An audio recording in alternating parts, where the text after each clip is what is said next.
So tonight we're fortunate to have Carrie Demuth. Carrie has presented for us in the past and does a great job. I know a lot of times, we talk in our meetings about skill type things and, really hard skills, but really, if you look at the most successful people, they're successful because of their soft skills, right? Their ability to interact with people, their ability to communicate and get things done, right? And tonight is just another one of those great presentations. This is about expanding your influence.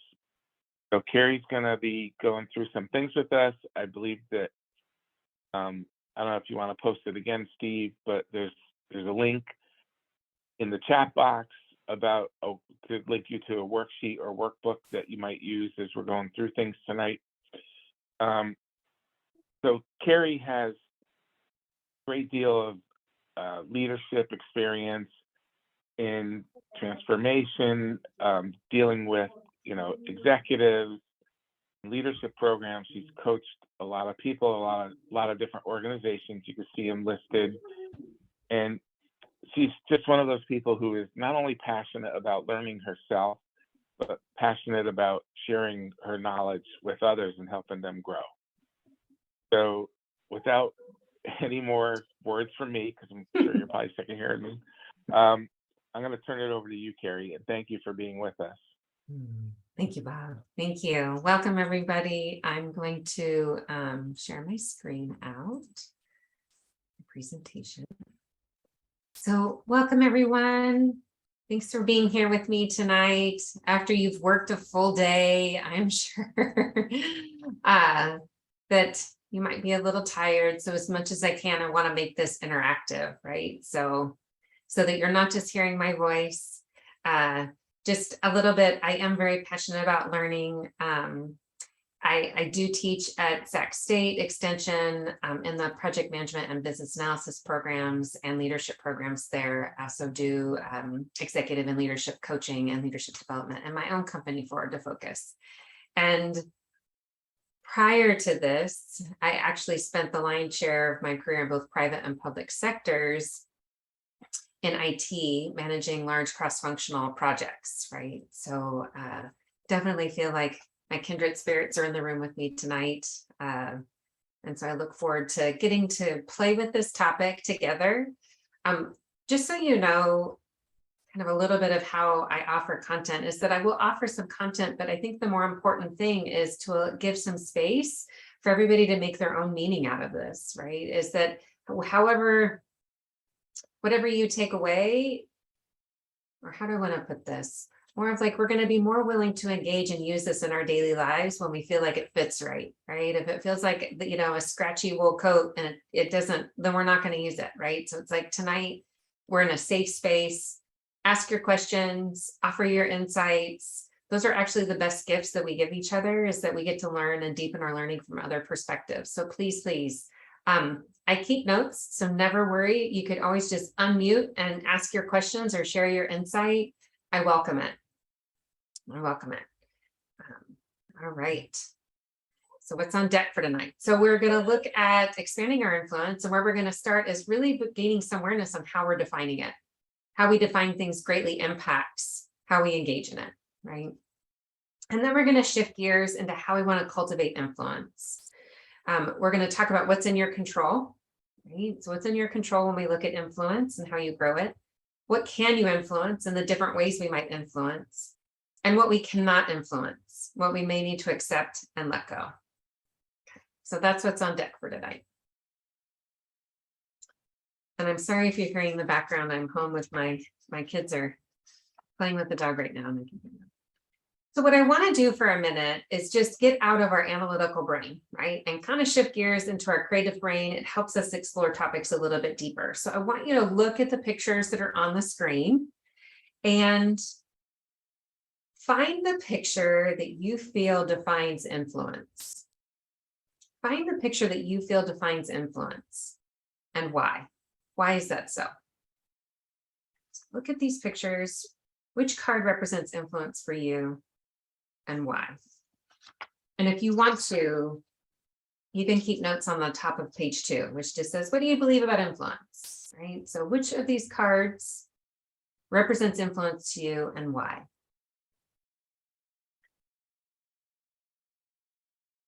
So what we're going to do is we're going to go into breakout rooms.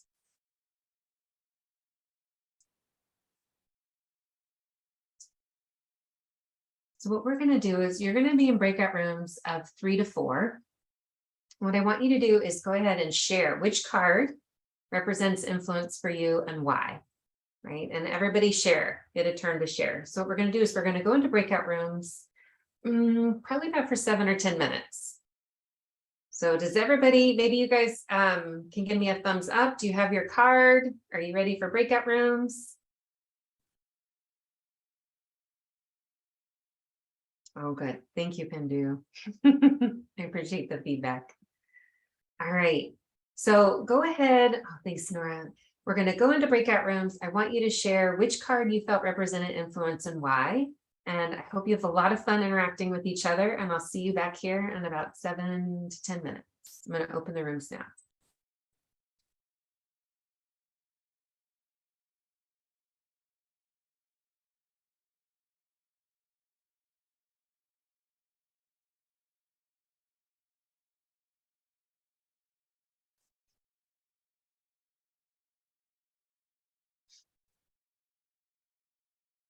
So Carrie, I'm not on here. Is it because I'm a host? Should I just, but it gives me the choice to join any room I want? Oh, yes, you could do any room. You know what? That is really interesting. And I don't see you not in a room. Yeah, so room 3 or maybe you go into room 4. So right now Okay. Joy's not in. Thank you, Steve. Sorry, Sure, I yeah. have to do No. that tonight. That's all good.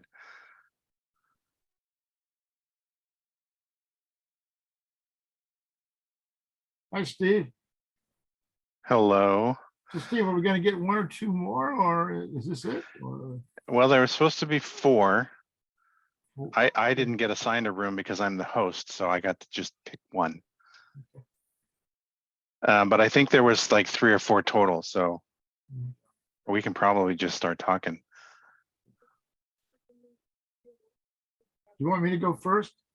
Sure, because I had a hard time looking at those pictures going, which one of these, which is, I need an example Well, first to like trigger my thoughts. Yeah, I think the one honestly that captured me the most, I think, looking all of the one in the lower right, the fencer.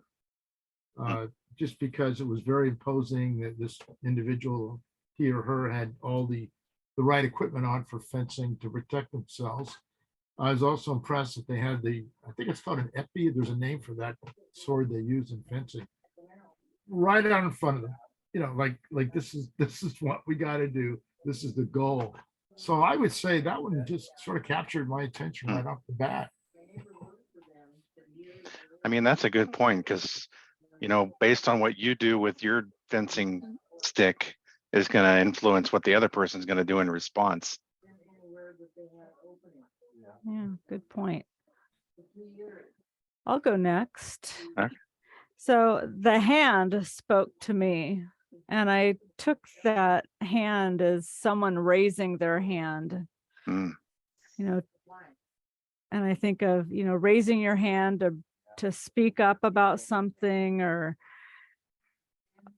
for me personally, and some of my projects, you know, especially when it comes to IT, being able to raise my hand and keep asking those questions that need an answer so that I understand and can relay that to others and not impact my project downstream. Denise, could that include hand gestures? Hand gestures can be a very effective way of communicating. Oh, good. Yeah, like you put your hand up to get somebody to stop. Well, all kinds of gestures with your hand. Stop, or Right. yeah, Or more, you know. yeah, true. Come here, go away. Yeah. All the above. I guess we got to get Steve's answer. Well, I don't know. I kind of like went with yours with the fencing one, but You did. I liked the manatee picture, but I don't know why. Like, I don't know how that can relate to influence. The manatee is a very incredible creature. My wife and I actually saw a couple of years ago down in Fort Lauderdale, Florida. Mhm. Amazing, amazing creatures. Yeah, they're like the gentle giants. Is that what they call them? Yeah, we've been in Florida a few times and we've seen them. And when you're out on a boat, you have to be careful. That's right. So maybe there's a tie in there somewhere I to think there is with influencing. them. Yeah.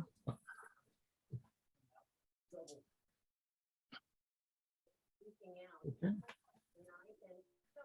What do we do now? Or what? Yeah, I don't know. Do we like Already get told us pulled that- out back into the regular meeting or do No. we all have to leave? She didn't say. How much time was she granting each of you? She said about Said 7 Yeah. to 10 minutes. You think we really need it? I mean, I think we pretty well. Yeah, with just 3 of us, we can probably just, Yeah. I think if we click leave, Yeah. I that'll don't- take us back to the, Yeah, okay. The group. Regular meeting? Okay, you guys. all right. Leave breakout room. Go ahead and. Okay. Steve, it's funny, whenever you leave, it says recording stopped, and when you Oh. come back in, it's all recording in progress. Oh, good. Well, good. We're learning. I'm learning. Yeah. Wonderful. This first Okay. time doing breakout room. I actually liked it. Good. Okay, thank you for saying that. I'm gonna close the rooms now.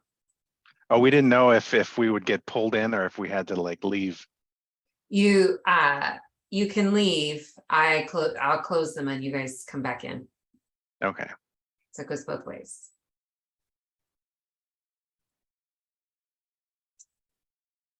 It's a really great point, Steve. I do these all the time. So I'm like, oh, I hadn't thought about somebody who hadn't. And you're like, am I stuck in here forever? All right, folks are still in their breakout rooms. They'll close in about 30 seconds. Cool.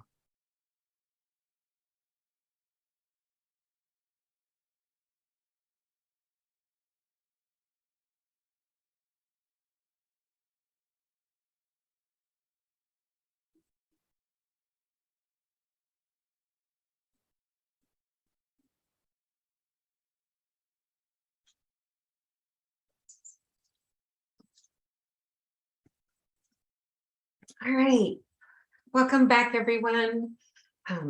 Steve was letting me know, so for some of you, this might be the first time in a breakout room, so hopefully you had a good time.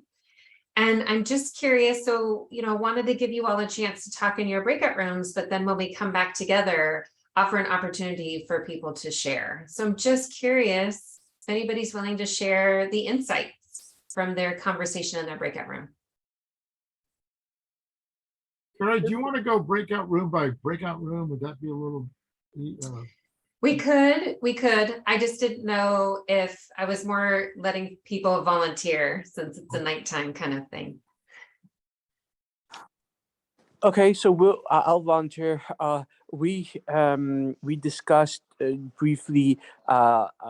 We couldn't, like, neither of us could remember the whole picture because it wasn't on there for so long, and we discussed the side of the bottom right corner of the pictures where it's like she said, it said it reminded her of LA and the traffic in LA and stuff, and I couldn't remember a thing. I can't remember any of the things. All I remember was there was art, a lot of art, and it was like it was a lot of different types of art, and then we were it was just it was really good conversating about. Conversing about the picture in and of itself. So that was a lot of fun. So yeah, thank you. Thank you, Teja. I'll add on to that. I'll add on to that with the traffic. I kind of looked at it how it could influence your day, right? Yeah. Yes. Depending, especially if you're coming or going, you might not be all that upset to be in all this traffic going home, but you're definitely going to be upset if you're trying to get somewhere in 10 minutes and you're probably 45 minutes away and that kind of stuff. So that to me had a lot of influence, looking at that picture. Absolutely. Thanks, Trish. Thanks for sharing. Wonderful. Anybody else willing to share their picture and why, or insights from their conversation? I can go next. This Pandu. And then- Yeah, I mean, I can talk about what I thought was most influential picture rather than to my breakout room group. So I selected the spacesuit guy. The reason being, not everyone gets a chance to do that kind of stuff. So I felt like that's something special. So from that aspect, it kind of influenced me when compared to the other pictures. Mhm, mhm. Thank you, Pendu. Yeah. Thank you. Anybody else willing to share which picture and why, or insights from their group? This is Denise. I'll go ahead and go. So the picture that spoke to me was the hand. And I took that as, raising your hand, feeling comfortable enough to raise your hand, to voice your opinion, bring up ideas. And to me, especially working in projects, it promotes dialogue and, it just helps connect with people. Mhm. Thank you, Denise. Absolutely. Absolutely.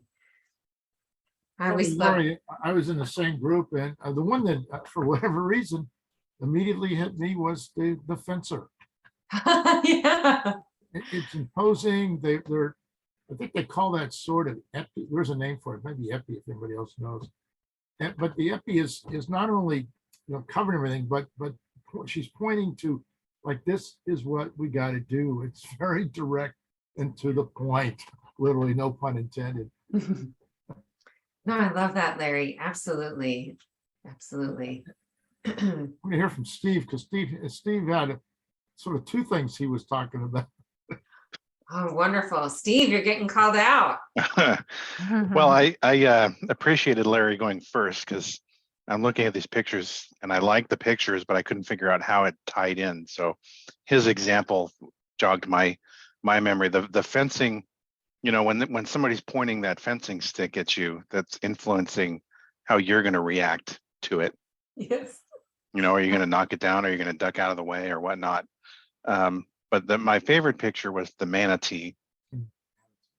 I wasn't sure at first how that related to influence, but we talked about it. And, if you've been to Florida, and you have to be careful when you're out there, there are these gentle giants, they're sea cows. And if you're out there on your boat and you're not paying attention, you could just hit one. So you just have to be careful out there.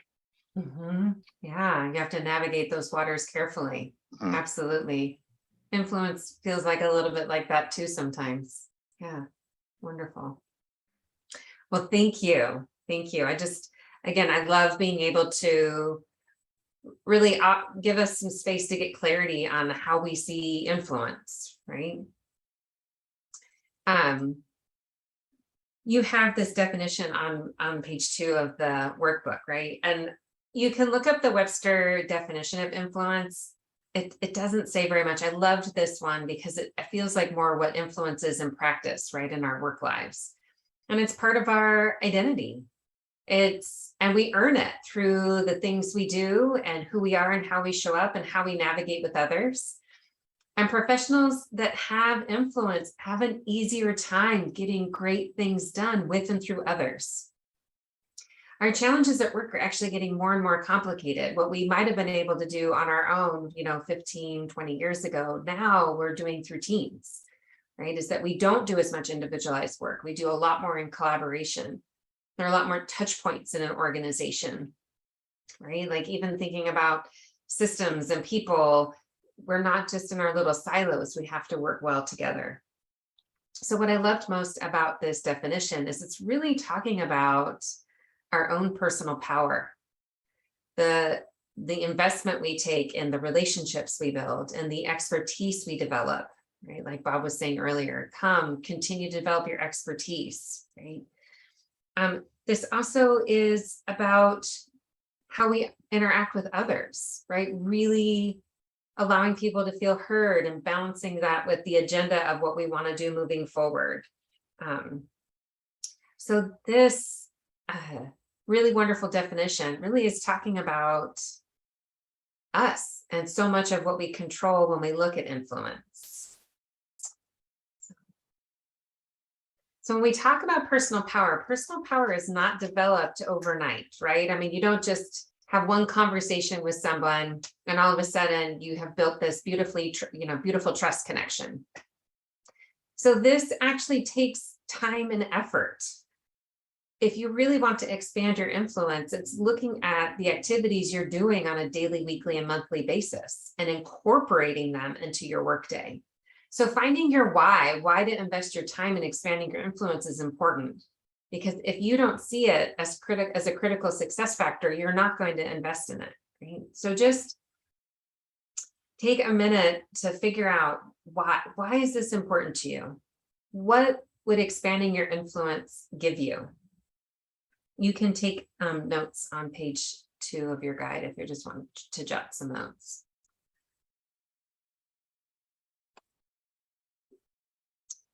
Because if we have a powerful why, or one of my favorite quotes is what you put focus on grows. So thinking about all the things that are pulling at your time right now, is influence something that's worth your investment? If anybody's willing to share their why, you can go ahead and unmute, or you could type it in the chat. We'd love to hear from you. Maybe your why might spark a powerful why for somebody else. Anybody willing to share their why? Why invest? What would it give you? It could benefit you without knowing right away. I mean, I guess if you're a connector like me, Yeah. I always feel like I can learn from others, whether you're 100 years old or 3 years old. I just love people, but I just feel like there's so much to learn. So why wouldn't you want to connect and help expand your influence? Mm-hmm. Nora, I love that you're using your strengths and getting to that your daily job is that connector. I could totally see what a gift you offer others too, as you're connecting them with new opportunities. And I agree, right? We always have something to learn from somebody else. Very powerful. Thank you, Nora. Anybody else willing to share their why? I think if you can expand your influence like in a good way, because I think there's a bad way to do it too. But if you do it in a good way, then that's going to really help with collaboration, for your teams and for projects. Absolutely. Absolutely. Well, I think that also really fits, Steve, perfectly the challenge and or opportunity for business analysts and project managers, right? Is that there's a lot of responsibility for the outcome, but not necessarily a lot of authority, right? So we aren't able to just use our formal power, right? So absolutely, Steve, we need it to navigate with others. Anybody else willing to share?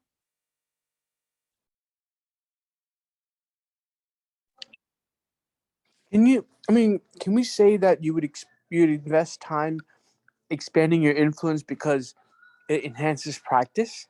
Is that a structurally sound thing to say, or to think that structurally your influence would really depend on what you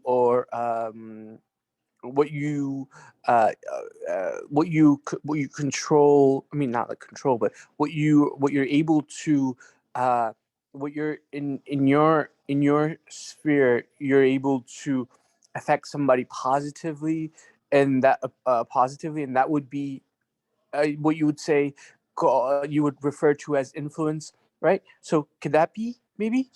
Absolutely, Tejas, absolutely, right? Mm-hmm. If you have a really good interaction with somebody or you're helping them out, you're absolutely growing your personal power and therefore your influence. I mean, if we think about it for ourselves, or at least for me, I'm not going to be influenced by somebody that I don't trust or that I don't feel kindly towards, and them kindly towards me. So absolutely, Tejas. Well said. Yes. Thank you. Thank you. Sorry, I was going to add that I was doing that as part of the self-motivated interest, because like you said, as you develop the trust with other people, and then when you get to chance to work with them again, it becomes a lot easier. I have a work with that person. I trust them. I'm willing to put my neck out a little bit for you. But it's because of that, is that they have done stuff to influence me and vice versa. Beautifully said, Javier. Absolutely. Right. And this is why you also beautifully illustrated why this takes investment, right? Is that, you work on a project with somebody and that might be 6 months, a year. It takes time to build that. And then the next time you're on a project, you already know each other. That relationship's already established. So you're already that much further ahead in getting the great work done of your next project. Wonderful. These are some other benefits as well. I mean, having influence in the workplace has clear value, right? We're trying to get great work done with and through others. There's, multiple agendas. We're navigating together. So it really does help us, right? Building those strong relationships, helping us achieve long-term goals, getting us more comfortable with asking for help and offering help, right? Reciprocity. And the more that you invest in your influence and your relationship building, it really does help build your reputation and respect for you, right?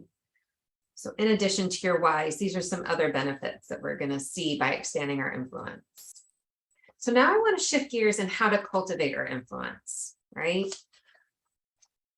I wanted to use, pardon me, a familiar model. So most of you have seen the circle of control, the circle of influence, and the circle of concern. And it's a really great, wonderful tool to prioritize where we spend our time. So that's how we're going to focus on this tonight. When we look at cultivating our influence, we're going to talk about what's in our control, right? So things that are in our control, they're going to give us the most bang for our buck, right? Those are the things we can absolutely move the needle on. We're going to talk about when we can influence, what are the different ways we can influence? And also looking at what are the things that we can't influence?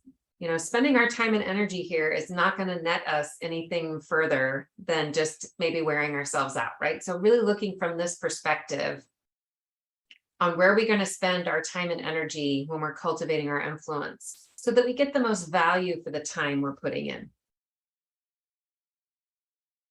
So this is the circle of control, circle of influence, circle of concern. You also have it on page 3 of your guide. I think this model was made famous by Stephen Covey. So the center, where the white center with the 1 in the circle, this is your circle of control. These are things that you are in control of.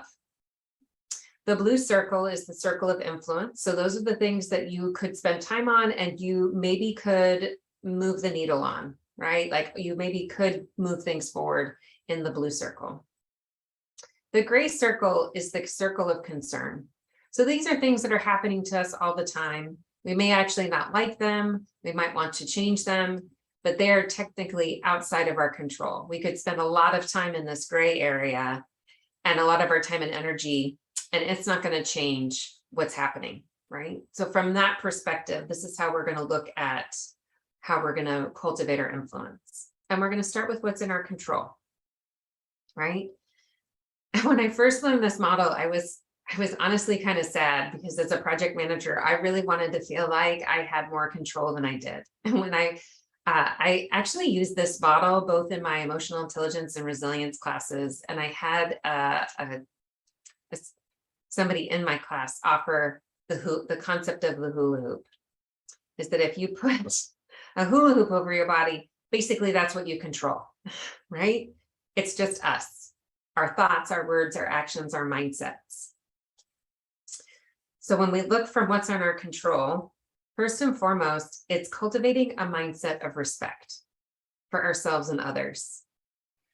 Because actually, when we think about influence happens when people respond to each other with feelings of respect, mutual respect, right? Warmth, friendship, interest in each other, willing to have some fun.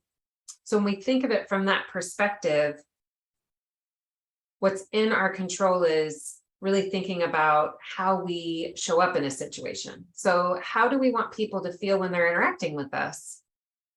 And then what's in our control, although we can't make people feel a certain way, but we can try to influence it, right? And then what we have to ask ourselves is how do I show up in a way that would help elicit those feelings, right? A mindset of respect is not agreement, right? I don't necessarily have to agree with what the other person is saying. I just need to be respectful. And one of the practices I love doing is just like me. So when I'm struggling getting that mindset of respect, so I get passionate like other people do too. And sometimes we lose track of really humanizing that other person. So I have to take a step back and I'll be like, okay, how are they just like me? And often what comes to me is they're just as passionate, just like me, they're passionate about this project. Just like me, they want to be in contribution. Just like me, they want to add value. And just like me, they have a path forward that they want to advocate for, right? So this mindset of respect is going to, if you actually only walked away with one thing tonight, that would be it, right? Really cultivating that so that even when we get into, you know, challenging conversations when they want one thing and I want another thing, that if I can really be in this mindset of respect, I'm going to have an easier time navigating that conversation, right? Another thing that's in your control when you're talking about expanding your influence is really looking at your network and your connections, right? So it's investing in building those connections, which might change over time, right? Like Javier brought up, in one project, I might have a whole set of connections, right? Where I'm trying to cultivate and build relationships. Because at the end of the day, we support each other, just like Javier said, I'm going to support your idea, even though it's a little bit of a stretch. I'm going to support it because I have really good rapport with you. So it's not necessarily about a popularity contest, but for the most part, we support each other because we have rapport. We have respect and care for each other. So really thinking about building your connections. And it might change over time. On one project, you might have a set of connections. And then getting put on a new project, you have to create a whole new set of connections, right? And then also considering not letting those other connections go. Like, how do you maintain your network? And it doesn't necessarily have to take a very long time, right? Just making sure you're touching base with folks, checking in, any interesting things they're working on, what's next, right? Just like Nora said, it's like we can always learn from each other. Another thing that actually is really wonderful when we think about influence and is in our control is that if we're really wanting to influence somebody, that we need to make sure we are absolutely listening before we try to persuade somebody. Meaning like really hearing somebody out. Our life is so busy and our rapid to-do list is always going in our heads. And it's trying to actually quiet your internal dialogue and focus 100% on that other person. What's really interesting, because as a coach, that's what I do. And I'm always so surprised. How much my clients really appreciate that. Because when we're so busy, we don't take the time to sincerely listen to one another. And that actually will do a great way, that'll go a really long way, not only of cultivating other people's respect, but when we feel heard, that really starts to build trust between us, right? Another thing that's absolutely in your control, right? So we're cultivating respect, we're building those connections, we're really listening before we speak, is developing expertise, right? So I'm always like, who do I let influence me? It's somebody who has subject matter expertise. It's somebody I trust, right? It's somebody I have a relationship with. And there's lots of ways to cultivate that, meaning like, you know, you could do it in the work that you're doing. You could take classes, you could do certifications. It's also making sure you speak up when you have expertise to offer, right? Not keeping that hidden within, right?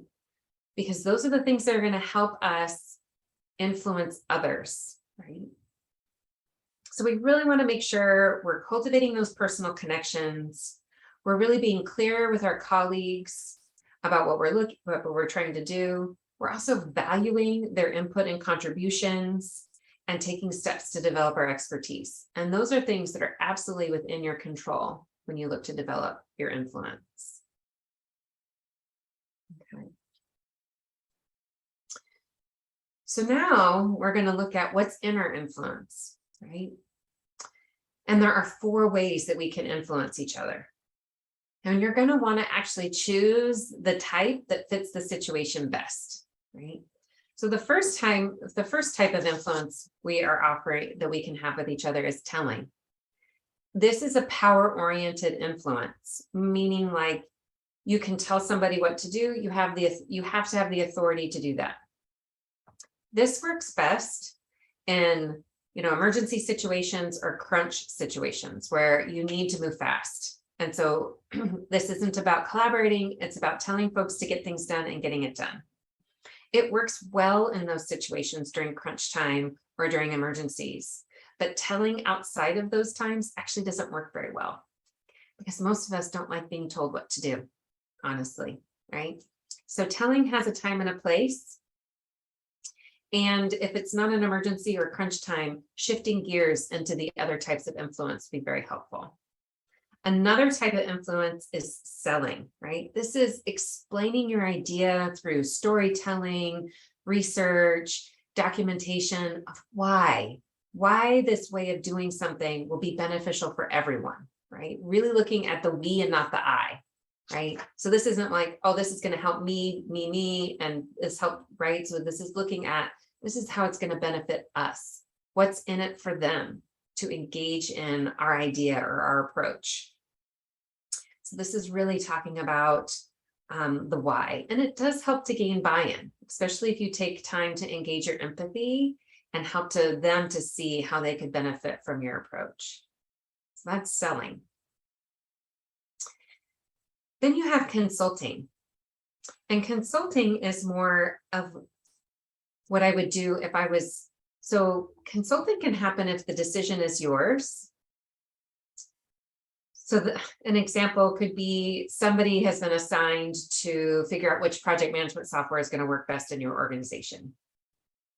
And so they're going to be making the ultimate decision, and they could do it on their own, but actually they'll get more buy-in if they try to influence people's buy-in, right? Through consulting, which is I'm going to go around and I'm going to get lots of folks' opinions.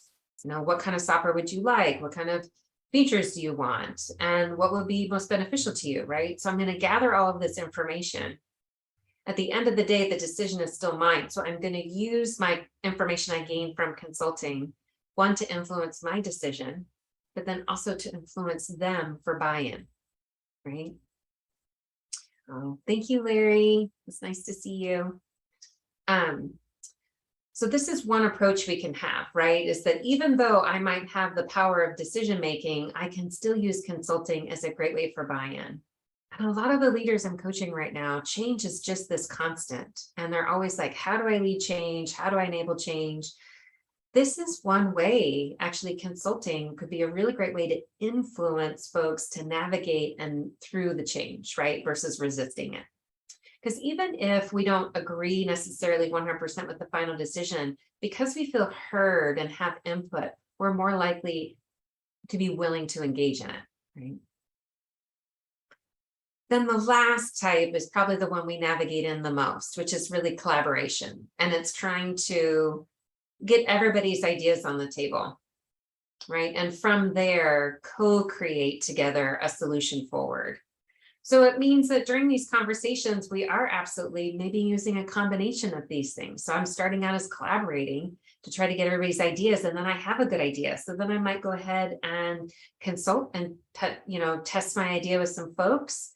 And then I might move into selling, right? Like, oh, I think I have a viable idea that I've consulted with different folks and they're really bought in too. So now I'm going to start selling it to a broader audience, right? So those are just different ways that we could actually use these different types of influence when we're trying to influence each other. Okay. If you have any questions or any insights, please go ahead and unmute. I'd love to hear from you. Well, the last stop here is what we cannot influence. What do we need to let go of? And I know that I have done this so many times where I have spent a lot of my time and energy trying to change something that's not up to me to change, right? So these are the kinds of questions we could be asking ourselves. Is my effort making a difference? you know, we have only so much energy during the day. So we really want to be making sure that we're spending the lion's share of our energy on the things that are actually going to move us forward. Or is this effort that I'm putting into it giving me the value I want? Or is just plain, is this the best use of my effort and time? These are great for influence, but these are also things to consider too, is, you know, sometimes it's just it's not our work to do. It's not our decision to make. And sometimes, you know, there's a power differential. If there's somebody much higher up in the organization that's making the decision, I can try to influence them, but if they're not going to be changing their decision, I need to shift gears and start figuring out how I might accept what's going on, right? So this is a very important thing to consider. If there's anything that's causing you a lot of stress right now, doing this double check. Is it causing us stress because actually we're wanting to change something that's not up to us to change? That's definitely something to consider, and I know I've caught myself in that more than once. So I have given you some content about what you control and influence when you're looking at expanding your influence, the different influence types that you can use as you're trying to expand and exert your influence, and checking in with ourselves to make sure of the effort we're putting in, is it in something that's in our control, or is it something that we maybe need to accept and let go and use our efforts in a different way, right? So you'll notice on the last page, on page 4 of the workbook, there are a series of questions of what's in my control, what you can influence, and what you cannot influence. So now what I want to do is put you back in breakout rooms.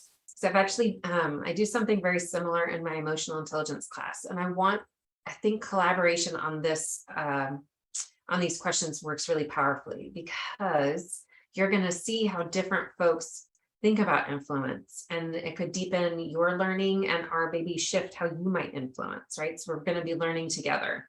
So I'm going to put you in breakout rooms. I want you to go through the questions together and share your ideas, take your notes, right? Let's learn together about how we want to expand our influence. So what I'm going to do is recreate breakout rooms. So when you go into your breakout rooms, we'll do about 10 minutes and then I'll bring you back in, because there's about 8 questions. So you're going to go into your breakout room for 10 minutes and then I'll close out the rooms and bring you back. What questions do you have before you go into a breakout room? Wait, so what about influence? Are we discussing how to grow your influence and how, right? So is that that's good, right? Yes, Yeah. has actually on page 4 of the workbook that is linked in the chat, I have questions for you too to focus your conversation, right? So what connections with coworkers do I need to invest in? What expertise might I need to develop? After interacting with me, how do I want people to feel? And how do I need to show up to elicit those feelings? So just going through the questions on page 4 of the workbook together collectively, so you can tap into each other's knowledge. Oh, excellent. Thank you so much. Oh, I loved your question. Thank you. So I think I'm going to put you, yeah. Okay, so you're going to be in rooms of 5 each. All right. I'm going to open up the rooms. I'll give you 10 minutes to chat and then we'll come back together and close out. Rooms are open now.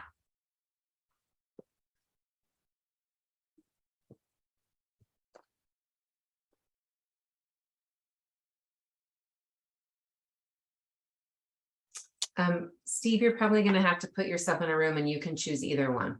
I will, yes, thank you. I will say as an introvert, this is always hard for me, but it's a good practice. No, I hear you. Here we go. At the beginning of the meeting. Oh, I don't excellent. have it anymore because I got kicked out of Zoom. So Aw. We I yeah. think it's available in the chat, Tejas. 1 second, let me copy paste the link again. Can you see it in the chat box now? Yeah. Okay. Yeah, thanks, Pandu. Because when you join a Zoom call, you don't get to see what was in the chat before.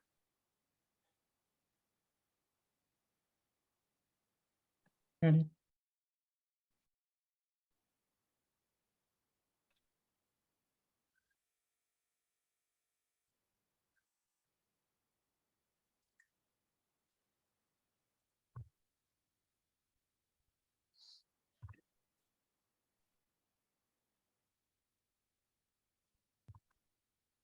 In the meantime, probably I can read through those 8 questions, I think, and then maybe I can start with one of the questions, and then I think yeah, we can share our thoughts.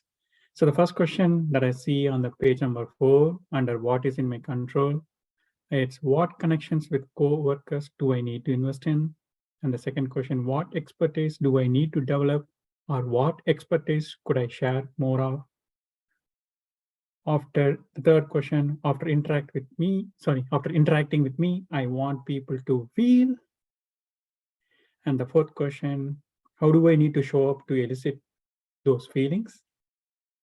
And the fifth question, what considerations do I need to keep in mind of which influence type to use?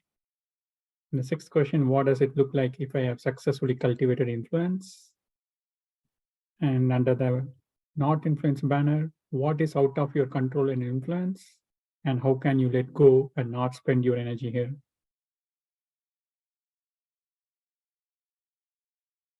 Thank you, Pandu.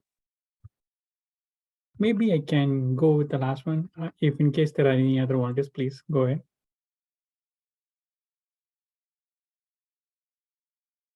Okay, I'll start off then. So the last question, it says, how can you let go and not spend your energy here? I think I'm going to generalize this rather than talking from the influence aspect. I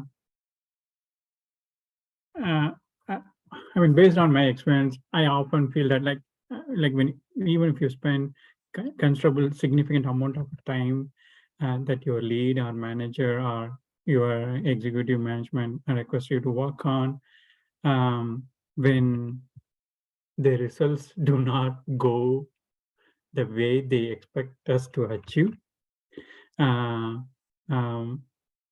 think when those results are not expected, I think we easily lost the influence over what we are working on. I think that's what I think it is. As long as things go smooth, there are no issues. However, when there are issues, that's when whatever we say doesn't hold good. Maybe I misunderstood that question, but that's what I had in my mind when I read that question.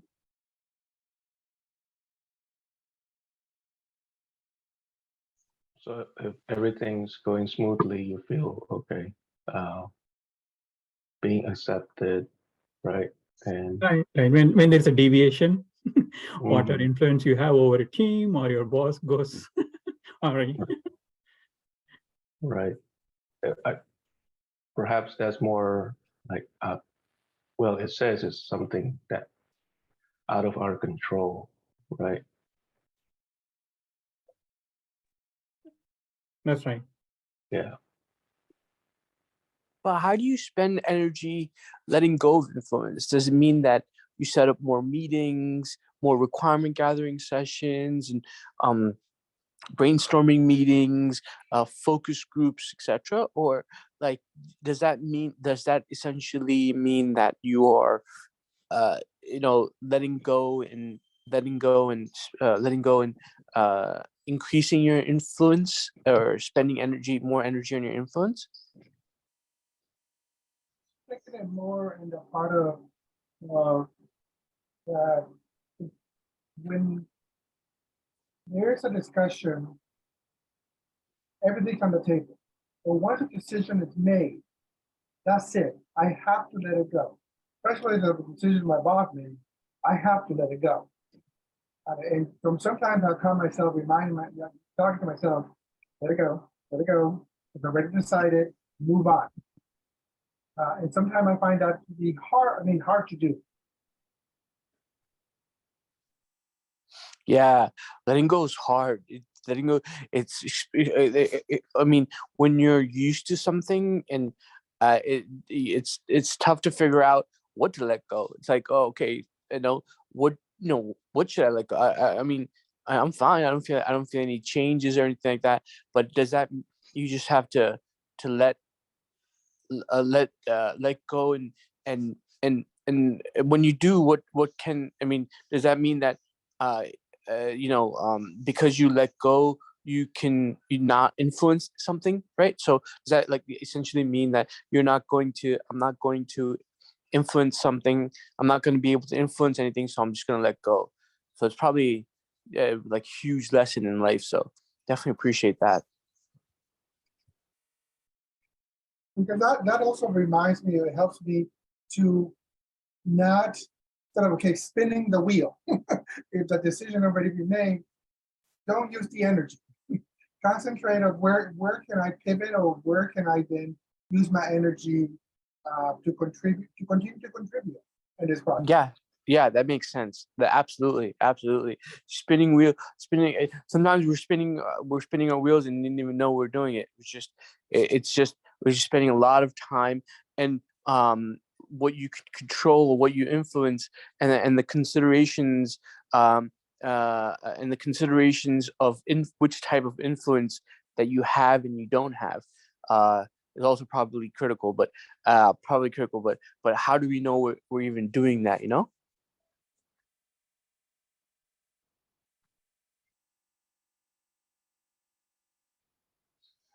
I think sometimes there's too much of a fine line between what you can influence and what you can't. Sometimes it's clearly absolutely. obvious. Sometimes it's blatantly obvious. I have no control over that. I'm not going to worry about it. Leave it up to, if you're in an agile world, you leave it up to your scrum master to deal with, or, but if you're not sure if it falls into one influence or cannot influence, then that's when you have to rely on your team or your network, people that you've built trust up with, so you can collaborate and try to figure out, is this something I can influence, or is this something I really should just let go? Yeah, absolutely. The fine line, a fine line, and letting go at the right time. Absolutely, I hear you 100%. Because there were some things in those circles where some of the things that were in the influence section almost could have been in the what's in my control section. Mm-hmm. Yeah, absolutely. And you can't tell, right? You can't tell when that fine line is reached or not reached. So it's really tough to do that. Yeah, really tough to do that. Absolutely. I hear you. So my favorite question on here is, after interacting with me, I want people to feel. And that's where you build your network of people. You want people to feel like they can trust you, they can come to you, they respect your opinion when you have something to say. So if you build up a network of people like that, then all the rest of those questions are easier to answer. So does that mean that you would, does that mean that you would be able to then build like a network? Yeah, absolutely. Like network of say the right type of developers, the right type of testers, and then that would change the type of influence that you have or you don't have. It could. I mean, yeah, like Javier said earlier, when you work on a project with people and you build that relationship and that trust, and then the next project comes along and you're with that same group of people, you've already built that rapport. Absolutely. Yeah. Trust is super, super important. And that does have a relation. There's definitely a relationship between trust and influence that I can. Oh, there we go. We're back to recording. If anybody's willing to share the highlights from their discussion. Anybody feeling comfortable about sharing highlights? Yeah. So we were discussing, so we started off with the last question, right? What you influence and you can influence. And then one of the things that came up is that we were saying that there's one what we could there's there's a fine line between what you can influence and you can't influence, and then sometimes we're spinning our wheels in circles and we didn't know we do it, and we're looking at, and then how it affects our work is that we develop a strong network of people that of say your team, either the business teams or your technology teams, and then working with developers, testers, and business leads, then there's that network influences what you control or not control, and what you're able to how you communicate, how you network. So that there's definitely so that's some of the things that on a high level came up. I mean, just some of the things that we were discussing. It was really helpful, though. There's definitely a fine line between what you control, what you influence, and you don't influence, and learning to letting go, especially was important. So, yeah, that was really a lot of fun. Thank you. Oh, thank you, Tejas. Beautiful summary. Yes. Thank you. This is Bob. We talked a little bit about, though not directly this topic in our meeting, but we talked about basically the power grid. You need to kind of understand where you are on that power grid. Yeah. And, where the people are that you're speaking with are relative to you on the power grid. So some people have positional power. Yep. And, therefore positional influence. And that could be good and it could be bad. Mhm. I think in a lot of ways, it could be bad if you're down the wrong track and people realize that, but they won't say anything to you. Right.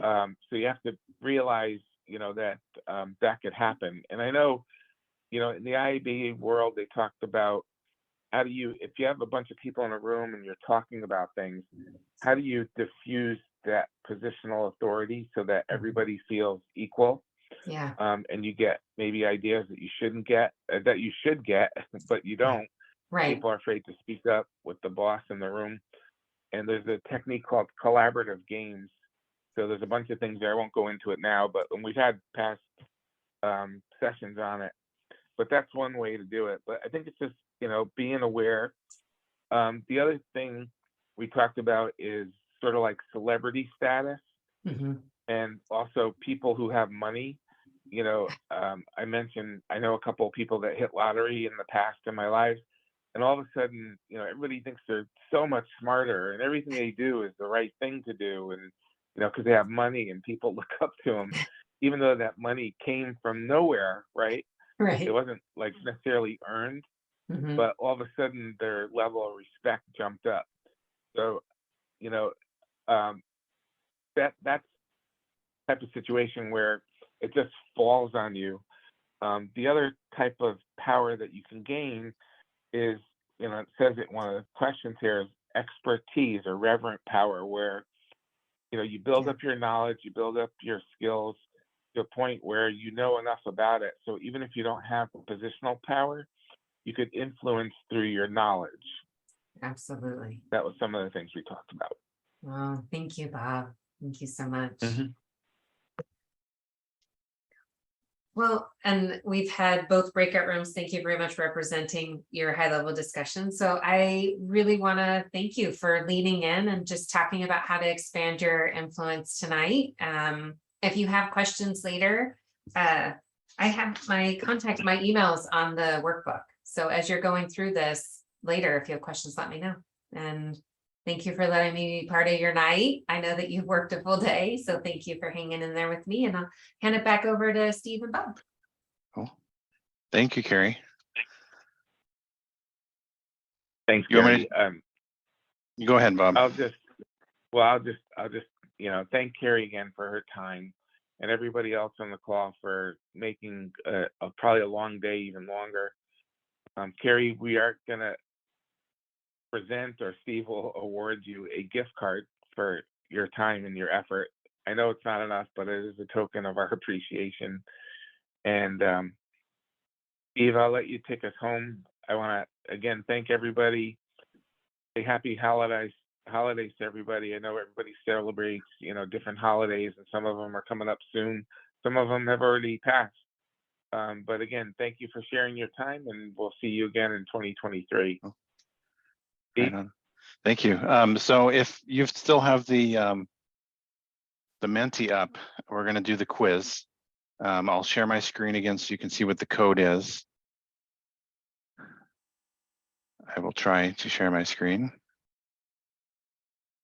As you're doing that, thank you very much for having me. It's a real pleasure to be able to be in a learning experience with you also. Hope you have fun with the quiz and happy holidays to everybody. Thanks, Carrie. Okay, so the next screen. So can you see my screen? Yes, yes. almost. Okay. Yeah. Oh, So how this works, if you've never done this, there's 5 questions, multiple choice. You get points for getting it right, and you get points for how quickly you answer. And then we'll gather up all the points at the end, and then we have a prize, and then we'll do a quick raffle, and then we'll call it a night. Actually, I'm going to stop recording because we don't need this part. There we go. Stop recording.